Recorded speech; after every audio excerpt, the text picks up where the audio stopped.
Welcome my students. Ketemu lagi dengan Ibu Suci untuk mata kuliah Teknik Analisis Tanah dan Tanaman part 4. Kali ini kita akan membahas berbagai metode pengambilan contoh tanah. Dalam pengambilan contoh tanah, kita harus pelajari dulu bagaimana tekniknya supaya tidak salah pada waktu pengambilan, dan ingat, kalian jangan malas untuk melakukan pekerjaan tersebut. Pada saat kita telah menentukan waktu kapan kita ke lapangan untuk pengambilan contoh tanah, maka kalian harus betul-betul bersemangat dan mempersiapkan segalanya. Alat dan bahannya, metodenya, jangan sampai salah dan jangan sampai tidak teliti.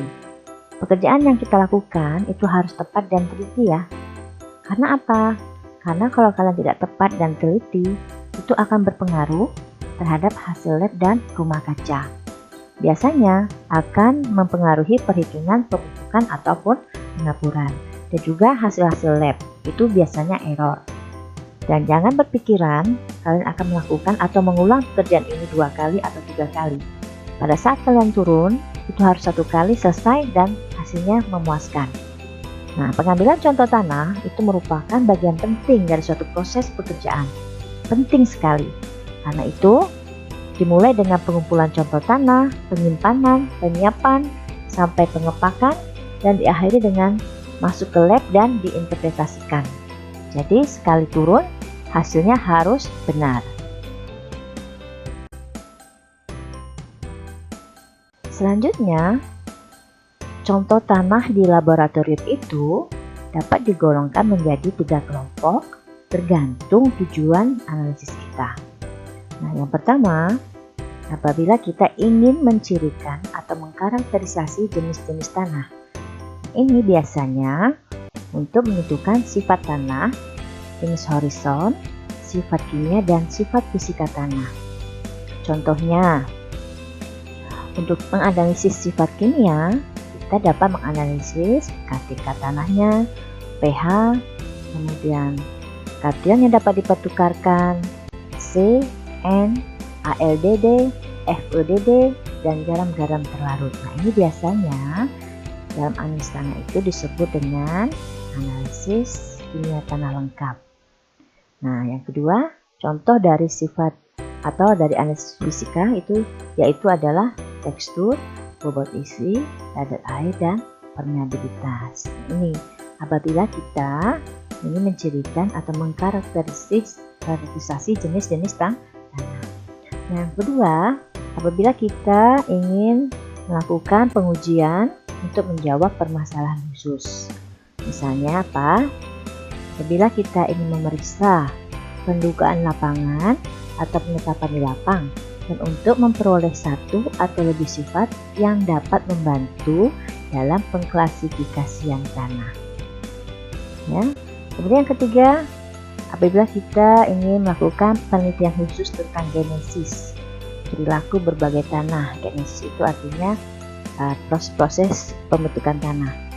Nah, biasanya untuk melakukan proses klasifikasi itu keputusannya tidak hanya berdasarkan 1 atau beberapa sifat hasil analisis lab saja, tapi biasanya tergantung dari kombinasi data analisis lab atau dengan data lainnya, terutama data lapangan.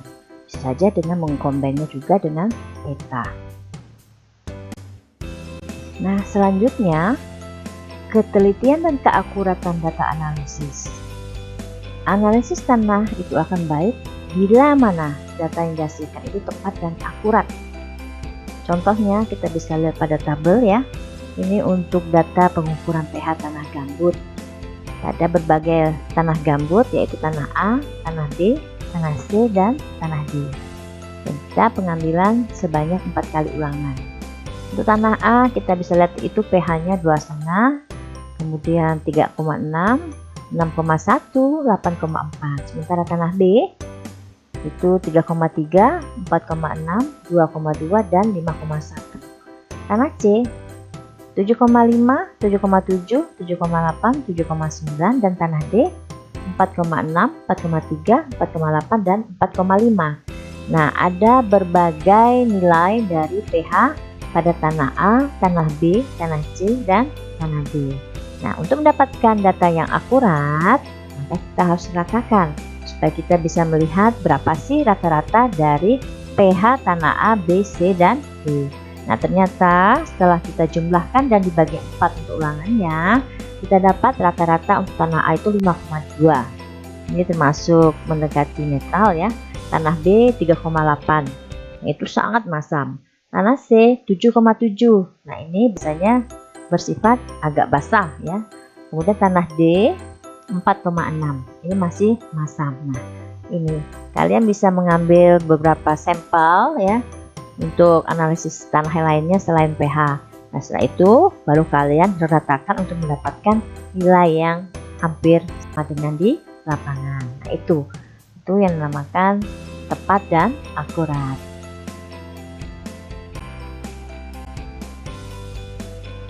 Nah, ini yang harus kita perhatikan ya, prinsip pengambilan contoh tanah. Kesalahan penafsiran itu biasanya lebih sering terjadi karena kesalahan pengambilan contoh tanah daripada kesalahan akibat analisis. Nah, ini makanya pada saat kita mau mengambil sampel tanah itu harus benar dan tepat ya. Nah, pengungkapan karakter tanah akan baik apabila pengambilan contoh tanah tepat dan akurat. Jadi jangan salahkan hasil lab. Tapi biasanya kita harus melihat dulu bagaimana kita mengambil sampel di lapangan, apa sudah benar atau salah. Hasil analisis tanah itu tidak tepat apabila pengambilan contoh tidak mewakili. Nah, ini pentingnya mengambil sampel pada suatu lahan itu dengan berbagai atau beberapa jumlah sampel, jadi tidak hanya satu, karena itu tidak mewakili.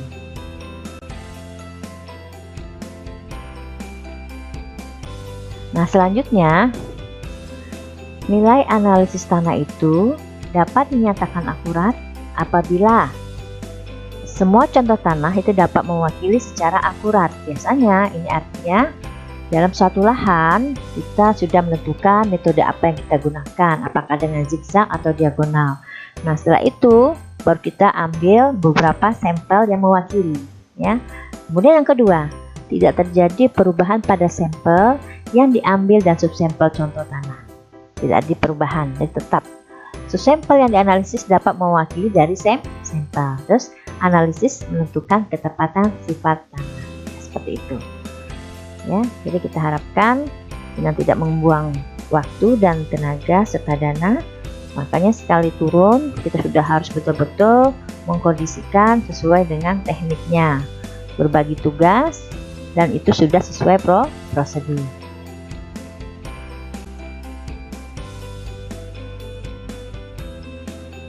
Nah, selanjutnya total contoh tanah itu ditentukan oleh pertama derajat homogenitas. Misalnya dalam suatu lahan kita mengambil beberapa sampel, subsampel, baru kita jadikan satu, kita kompositkan, baru dianalisis. Kemudian yang kedua, metode pengambilan contoh bisa dengan random sampling acak atau bisa dengan sistematika sampling, bisa dengan diagonal ataupun zigzag. Nah, jumlah satuan tanah ini misalnya kita telah menentukan berapa banyak subsampel yang akan kita ambil. Nah, semakin banyak subsampel yang kita ambil itu biasanya akan mewakili nilai atau mewakili sifat dari lahan tersebut. Ini ya total contoh tanah. Nah, selanjutnya kita sampai ke metode pengambilan contoh tanah. Terdapat 6 metode pengambilan contoh tanah menurut Smith and Atkinson tahun 1975. Yang pertama yaitu simple random sampling. Yang kedua, systematic sampling atau secara sistematik. Ketiga, stratified random sampling atau secara acak dalam stratifikasi. Yang keempat, hierarki random sampling atau secara acak dalam hierarki. Yang kelima, random traverse atau secara jalur acak. Dan keenam, systematic traverse atau secara jalur sistematik. Nah, untuk selanjutnya kita akan bahas satu persatu masing-masing dari metode pengambilan contoh tanah tersebut.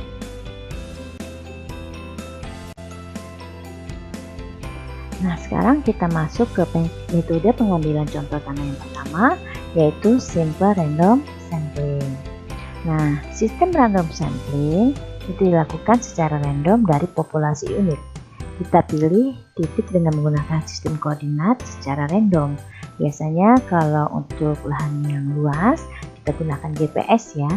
Contohnya pada gambar, untuk lahan 1 hektar ya, kita tentukan dulu titik-titik pengamatan, jumlahnya berapa. Baru kita pilih secara acak.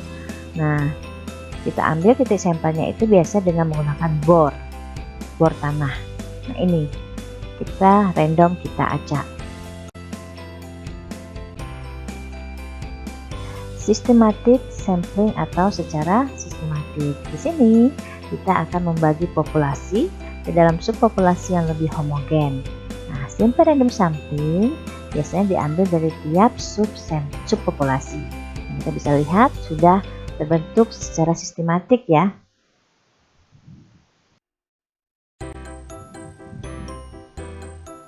Nah, yang ketiga adalah stratified random sampling. Di sini kita akan membagi populasi ke dalam subpopulasi yang lebih homogen. Nah, simple random sampling kita ambil dari tiap-tiap subpopulasi. Kita bisa lihat contohnya dalam suatu lahan 1 hektar kita bagi menjadi 15 petakan. Nah, dari masing-masing petakan kita ambil titik sampelnya, ada yang jumlahnya 3 dan jumlahnya 2. Yang penting dia mewakili. Nah, ini memiliki keuntungan. Yang pertama, masing-masing bagian dari subpopulasi diamati akan terwakili. Kedua, dapat menyempurnakan pendugaan populasi asalkan variabel yang digunakan berhubungan dengan topik penelitian. Seperti ini, stratified random sampling. Sudah tentukan ya.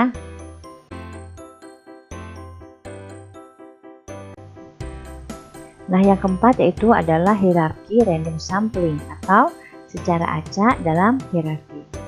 Disebut juga sebagai pengambilan contoh bertahap ganda. Misalnya ya, dalam 1 hektar lahan, kita buat petakan-petakan persegi 4 yang sama bentuknya itu sebanyak 50 buah. Nah, dari 50 buah petakan itu kita sudah tentukan titik-titik pengambilan sampelnya. Sudah? Nah, itu pun secara acak ya kita tentukan. Nah, dari 50 petakan tadi kita ambillah 10-nya saja. Nah, 10-nya saja itulah yang kita jadikan sebagai subsampel. Titik pengamatan titik sampelnya itu kita ambil secara acak pada segi 4 yang telah dipilih. Nah, itulah namanya hierarki random sampling. Kemudian yang kelima yaitu random traverse atau secara jalur acak. Di sini kita ambil lokasi pengamatannya dengan bentuk jalur, dilakukan secara acak melintang pada area. Nah, itu contohnya.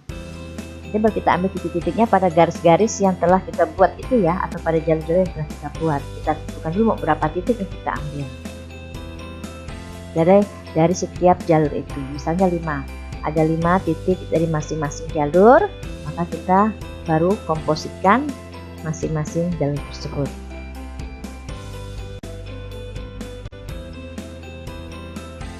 Nah, yang keenam, metode pengambilan contoh yang terakhir yaitu systematic traverse atau secara jalur sistematik. Di sini, lokasi garis-garis jalurnya kita tentukan dulu secara acak. Sedangkan jalur-jalur lainnya nanti mengikuti arah jalur pertama secara beraturan. Baru kita ambil, tentukan berapa jumlah titik sampel pada masing-masing jalur, kita ambil dan kita kompositkan.